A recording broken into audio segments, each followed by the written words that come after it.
আগামীতে সরকার কারা গঠন করবে, জামাত করবে না বিএনপি করবে না অন্যান্য সংগঠন করবে, সেটা নির্ধারণ করবে বাংলাদেশের জনগণ। কারণ ইসলামী সংগঠনের বিপক্ষে, ইসলামী আন্দোলনের কর্মীদের বিরুদ্ধে যারাই অবস্থান নেবে তারাই কখনো মুসলিম হতে পারে না, তারা মুশরিকদের অন্তর্ভুক্ত। আর যারাই আল্লাহর কোরআনকে পুড়িয়েছেন তারা তাদের কপালকে পুড়িয়েছেন। যারা আল্লাহর কোরআনুল কারীমের মধ্যে হাত দিয়েছেন, কোরআনুল কারীমের মধ্যে আগুন লাগিয়েছেন, তাদের হাত আল্লাহ রাব্বুল আলামিন পুড়িয়ে দিবেন।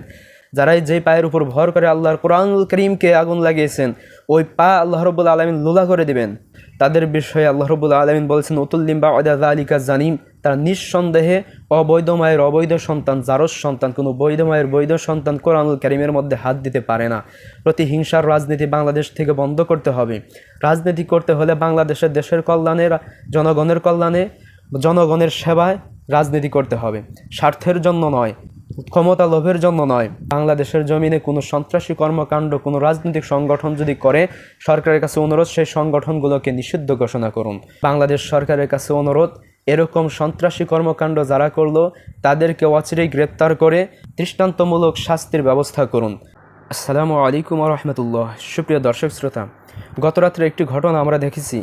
পাবনা আটঘরিয়া উপজেলার জামাত ইসলামীর অফিসে কিছু সন্ত্রাস বাহিনী গিয়ে হামলা করেছেন, আক্রমণ করেছেন, চেয়ার টেবিল ভাঙচুর করেছেন। 28টা না 29টি মোটরসাইকেল ছিল, সেগুলো ভাঙচুর করেছেন। বেশ কয়েকজনকে আহত করেছেন যারা হাসপাতালের বেডে শুয়ে আছে। এতটুকুর মধ্যে তারা সীমাবদ্ধ থাকেনি, এর চাইতেও নিচে নামছে, যা কোনো মানুষের দ্বারা সম্ভব নয়, কোনো নীতিবান মানুষের দ্বারা সম্ভব নয়। সেই কাজটা কি? প্রতিটা মুসলমানের হৃদয়ের স্পন্দন, কলিজা, সারা বিশ্ববাসীর জন্য গাইড বুক আল কোরআনুল কারীম আলমারির মধ্যে ছিলেন। তারা সেই আলমারির মধ্য থেকে কোরআনুল কারীমকে আগুন দিয়ে পুড়িয়ে দিয়েছেন, হাদিস গ্রন্থকে পুড়িয়ে দিয়েছেন, ইসলামী সাহিত্যকে পুড়িয়ে দিয়েছেন, যা কখনোই কোনো নীতিবান মানুষ দ্বারা সম্ভব নয়। এরকম কাজের তীব্র প্রতিবাদ জানাই, নিন্দা জানাই, ঘৃণা পোষণ করতেছি। এরকম কাজ করছেন শুনলাম বিএনপির কিছু নেতা এবং কর্মীরা। এটা মূলত বিএনপি সংগঠনের সিদ্ধান্ত বলে আমি মনে করি না, আমি বিশ্বাস করি না।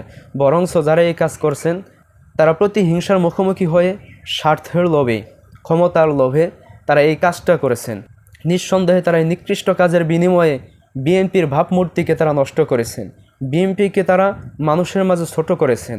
তাই বিএনপি সংগঠনের প্রতি অনুরোধ, এই নেতাকর্মী যারা আপনাদের, তাদেরকে বিচারের আওতায় এনে দৃষ্টান্তমূলক শাস্তি প্রয়োগ করুন, যাতে সারা বাংলাদেশের আর কোথাও এরকম অরাজকতা, এরকম সন্ত্রাসী কাজ তারা করতে না পারে।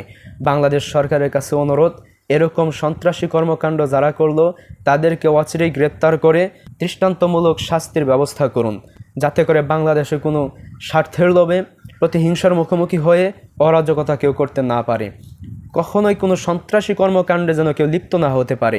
আর যদি কেউ সন্ত্রাসী কর্মকাণ্ডে লিপ্ত হয়, যদি কোনো সংগঠন সন্ত্রাসী কর্মকাণ্ডে লিপ্ত হয়, সেটা যদি বাংলাদেশ জামাত ইসলামও হয়, বিএনপি যদি হয়, অন্য যে কোনো দল যদি হয়, অনুরোধ করব সেই দলকে আপনারা নিষিদ্ধ ঘোষণা করুন। সন্ত্রাসী কোনো সংগঠন, কোনো রাজনৈতিক সংগঠনের তাল বাহানা নিয়ে বাংলাদেশের ময়দানে বাংলাদেশে যেন তারা মাথা জাগাতে না পারে, সেই জন্য সজাগ দৃষ্টি রাখুন। সুপ্রিয় বন্ধুগণ, যারাই কোরআনুল কারীমকে পোড়ালেন, জামাত ইসলামীর অফিসে হামলা করলেন, অফিস ভাঙচুর করলেন, তাদেরকে বলে দিতে চাই, কোনো বৈধ মায়ের বৈধ সন্তান এরকম কাজ করতে পারে না। কারণ ইসলামী সংগঠনের বিপক্ষে, ইসলামী আন্দোলনের কর্মীদের বিরুদ্ধে যারাই অবস্থান নেবে তারাই কখনো মুসলিম হতে পারে না, তারা মুশরিকদের অন্তর্ভুক্ত। আর যারাই আল্লাহর কোরআনকে পুড়িয়েছেন তারা তাদের কপালকে পুড়িয়েছেন। যারা আল্লাহর কোরআনুল কারীমের মধ্যে হাত দিয়েছেন, কোরআনুল কারীমের মধ্যে আগুন লাগিয়েছেন, তাদের হাত আল্লাহ রাব্বুল আলামিন পুড়িয়ে দিবেন। যারাই যেই পায়ের উপর ভর করে আল্লাহর কোরআনুল কারীমকে আগুন লাগিয়েছেন, ওই পা আল্লাহ রাব্বুল আলামিন লুলা করে দিবেন। তাদের প্রতি আল্লাহ রাব্বুল আলামিন গজব নাজিল করবেন। যারাই এরকম সন্ত্রাসী কর্মকাণ্ড করেছেন তাদের বিষয়ে আল্লাহ রাব্বুল আলামিন বলছেন, উতুল্লিম বা'দা যালিকা জানিম, তারা নিঃসন্দেহে অবৈধ মায়ের অবৈধ সন্তান, জারজ সন্তান। কোনো বৈধ মায়ের বৈধ সন্তান কোরআনুল কারীমের মধ্যে হাত দিতে পারে না। প্রতিহিংসার রাজনীতি বাংলাদেশ থেকে বন্ধ করতে হবে। রাজনীতি করতে হলে বাংলাদেশের দেশের কল্যাণে, জনগণের কল্যাণে, জনগণের সেবায় রাজনীতি করতে হবে, স্বার্থের জন্য নয়, ক্ষমতা লোভের জন্য নয়, অর্থের জন্য নয়। রাজনীতি করতে হবে দেশের কল্যাণের জন্য, আল্লাহর সন্তুষ্টির জন্য। সুপ্রিয় বন্ধুগণ, বাংলাদেশের জমিনে কোনো সন্ত্রাসী কর্মকাণ্ড কোনো রাজনৈতিক সংগঠন যদি করে, সরকারের কাছে অনুরোধ সেই সংগঠনগুলোকে নিষিদ্ধ ঘোষণা করুন। বাংলাদেশে এরকম কর্মকাণ্ড যেন কেউ করতে না পারে সেরকম দৃষ্টান্তমূলক শাস্তির ব্যবস্থা করুন। রাজনীতির ময়দানে প্রতিহিংসার রাজনীতি আমাদের মধ্যে যেন জন্ম না দেয় সেদিকে সজাগ দৃষ্টি রাখতে হবে। আগামীতে সরকার কারা গঠন করবে, জামাত করবে না বিএনপি করবে না অন্যান্য সংগঠন করবে, সেটা নির্ধারণ করবে বাংলাদেশের জনগণ। বাংলাদেশের জনগণের জন্য কাজ করুন, দেশের জন্য কাজ করুন। দেশের জনগণ আগামীতে নির্বাচন দিয়ে আপনাদেরকে সরকার গঠনে সহযোগিতা করবে, আপনাদেরকে সরকারি হিসেবে তারাই কবুল করবে। কাজেই জনগণ যদি না চায়, প্রতিহিংসা রাজনীতি করে হামলা করে মামলা দিয়ে অপবাদ দিয়ে মানুষদেরকে খুন গুম করে কখনোই সরকার গঠন করা যাবে না। ওই দিন শেষ। আগামীর দেশ ইসলামের বাংলাদেশ, আগামীর দেশ জনগণের বাংলাদেশ, আগামীর দেশ শান্তিপ্রিয় মুসলিম প্রিয় কল্যাণময় একটি বাংলাদেশ গঠন হবে ইনশাআল্লাহ।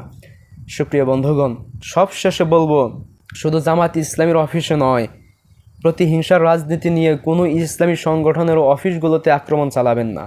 কোনো ইসলামী সংগঠনের অফিসগুলোতে যদি কেউ আক্রমণ চালায়, তাহলে ওই ব্যক্তির উপর, ওই সংগঠনের উপর আল্লাহ রাব্বুল আলামিন গজব নাজিল করবেন। ওই ব্যক্তিদেরকে আল্লাহ রাব্বুল আলামিন লুলা করে দিবেন, হাতকে পঙ্গু করে দিবেন, হাতকে পুড়িয়ে দিবেন, পাকে পঙ্গু করে দিবেন, দৃষ্টিশক্তি আল্লাহ রাব্বুল আলামিন দূর করে দিবেন। চিরদিনের জন্য বাংলাদেশ থেকে রাজনীতি ওই সংগঠনকে নিষিদ্ধ করে, নির্মূল করে, ধ্বংস করে দিবেন। কেন? কারণ প্রতিটা ইসলামী সংগঠনের অফিসগুলোতে আর কিছু থাকবা না থাক আল্লাহর কোরআন থাকে, আর কিছু থাকবা না থাক হাদিস গ্রন্থ থাকে, আর কিছু থাকবা না থাক ইসলামী সাহিত্য, ইসলামী ভান্ডার থাকে। কাজেই ইসলামী সাহিত্য, ইসলামী ভান্ডার, আল্লাহর কোরআনুল কারীম যেই অফিসে থাকে, ওই অফিসে যদি কেউ আক্রমণ করে, এটা আল্লাহ রাব্বুল আলামিন কখনো সহ্য করবে না।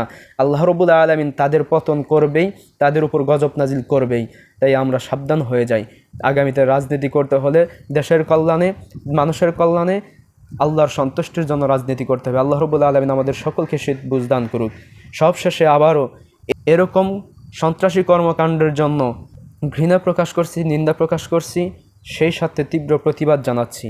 আসসালামু আলাইকুম ওয়া রাহমাতুল্লাহ।